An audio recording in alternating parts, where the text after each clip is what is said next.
તો ઓડિશામાં સરકારી કર્મચારીના ઘરે કાળા ધનનો ખજાનો જોવા મળ્યો। ગુપ્ત ફરિયાદના આધારે વિજિલન્સ વિભાગે દરોડા પાડ્યા હતા। 6 ઠેકાણે દરોડા પાડતા કાળા ધનના પટારા ખુલ્યા હતા। સરકારી અધિકારી પાસે 44 પ્લોટ, 1 કિલો સોનું મળી આવ્યું હતું। 2 કિલો ચાંદી અને 1.34 કરોડ બેંક બેલેન્સનો ખુલાસો થયો છે।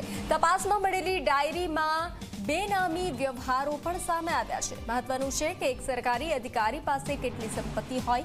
આવો પ્રશ્ન એટલા માટે થાય કારણ કે ઓડિશાના બૌદ્ધ જિલ્લામાં રહેતા સરકારી કર્મચારી ગોપાલચંદ્ર હાંસદાના 6 ઠેકાણે વિજિલન્સ વિભાગે દરોડા પાડ્યા હતા।